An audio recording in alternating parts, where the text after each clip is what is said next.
There's two questions I asked you that we skipped over and I forgot about them. First, your thoughts on the Joe Rogan interview. Yeah. So look, Rogan is, and he says this all the time. He's like, look, I'm not a political expert, right? And so from time to time, I get really frustrated as you know, and of course, I don't agree with him on vaccines and ivermectin and stuff. And I'm like, ah, don't do that. Don't do that. Oh, it's so frustrating, right?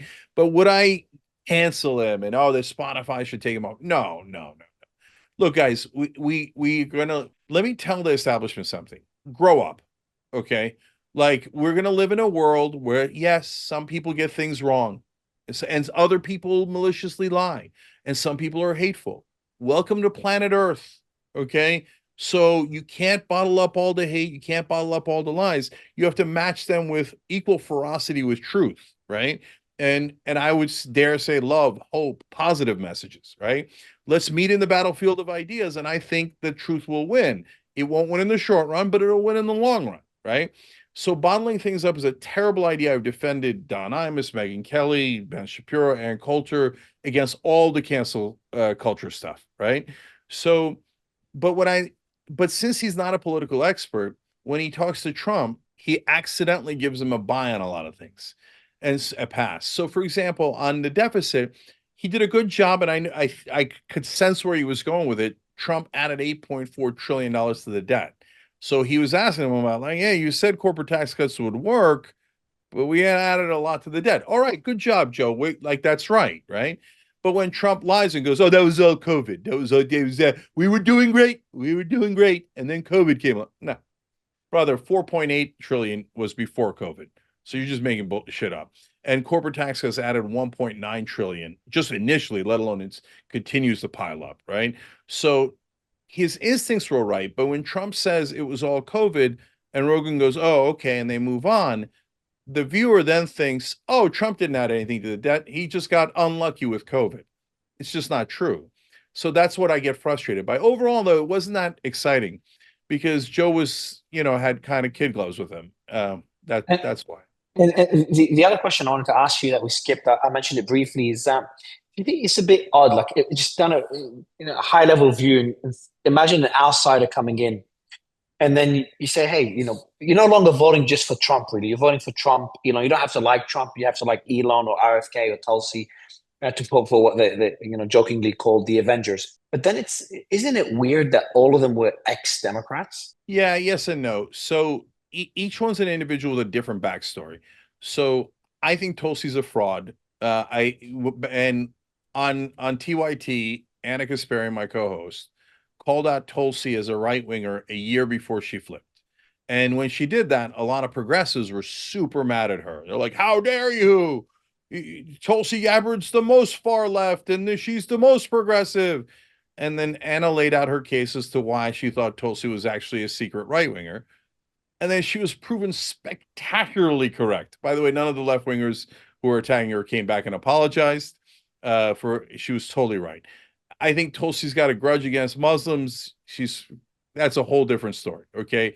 So there's a giant backstory there. I don't trust her at all. RFK Jr. is an interesting cat. He actually was driven from the Democratic Party. He obviously a lifelong Democrat, and not just because he's a Kennedy, but because he was really a really good environmental lawyer. And so I know Bobby a little bit, and he was on the Young Turks, and so I think he's a complicated guy. He has excellent housing policy back when he was running. He had a really good anti-corruption policy, one I really, really agree with. Basically the same as the Wolf Pack policy. That's the get money out of politics group that I formed 13 years ago, wolf-pack.join. I'm sorry, wolf-pack.com. And so I love those, but I don't agree with them on healthcare. So of course Trump's going to put them in healthcare. But so the Democrats constantly saying they're inclusive, but driving people out like they did with Bobby Kennedy. Why? And they say, "Oh, democracy's on the line." And then you go to run in a primary, as Bobby did, as I did, and they're like, "No, we don't want any primaries." And in after Bobby left, it was me, Marianne Williamson, and Dean Phillips in the race. And Hmm. they just canceled the Florida primary. I'm like, wait, what happened to democracies on the line?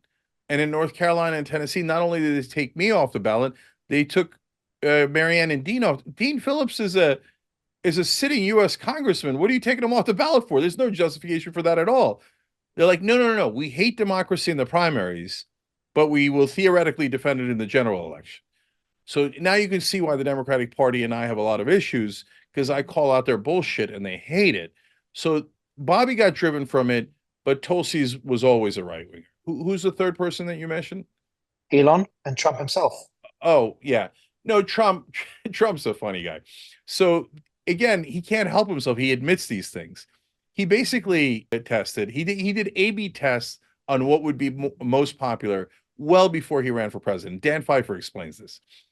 He long time was this Pfeiffer? It's one of his closest, oldest allies. Said we started going on conservative radio a couple of years before he ran, and we tested messages. And so, as he tested messages, the thing that came screaming out was people hated the undocumented immigration that was happening in the country, right? So Trump is an empty vessel. He does. There's only one thing going through Trump's mind is Trump, Trump, Trump, Trump, Trump, Trump, Trump, Trump, Trump, Trump.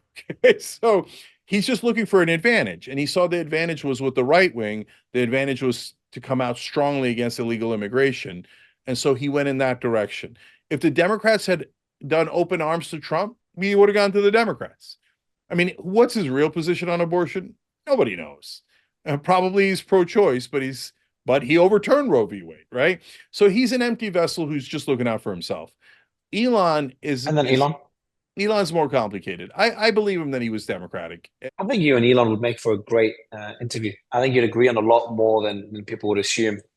I'm not sure if you guys have you reached out to Elon for an interview before? To be fair, I haven't, and you're right. I should. I mean, I don't know that he would do it, but if he was willing to sit down and actually answer questions, I am genuinely curious. I think your questions, your discussion will be a lot more. Even you disagree on a few things as well. Your discussion will be a lot more interesting than what was it? Don Lemon. That was just a ridiculously stupid interview. But I think your interview would be one I'd listen to. The last question I have is your thoughts on where the election is at now. We're what, a week, a few days away. We see Trump, the momentum heading in Trump's favor. We're seeing on. I like to look at the betting platforms. Not sure if you look at these numbers often Yep. and trust them. But you've got on Polymarket, the one that's getting the most traction right now. Trump is ahead by I think it was 34 percentage points. You've got on, and it was a month ago, it was dead even, and Kamala was ahead on Polymarket about a month ago, plus or minus. And then you've got the Real Politics has like an average of all the betting platforms, and now Trump is ahead by almost 30 points. I think it's 28 points. Where do you stand on the election if you look at it objectively? Yeah. So I had this feeling of doom because I don't want Trump to win about 10 days ago on a Sunday. And it was the same feeling of doom that I had the weekend before the 2016 election. Like, ah, shit, I think it's over. Right. And so I'm leaning towards Trump winning. The only reason why I'm not pulling the trigger, and it's a really good reason, is twofold. One, God, the polling, I've never seen it so contradictory. Usually it goes in a certain direction and people will complain about polling, and it's usually not usually every time it's the side that's losing that complains about polling. And when Biden was getting his ass handed to him, the Democrats are like, oh, polling's nonsense. It is not true at all. Kamala takes the lead. They're like, polling's obviously true. And Trump again just says it. He's like, oh, the polls are fake. But now when I'm leading, I like the polls. Yeah, Okay. I hear that from both sides all the time. Yeah, yeah. So, anyways, since that you can't tell from the polls, they're too close and too contradictory.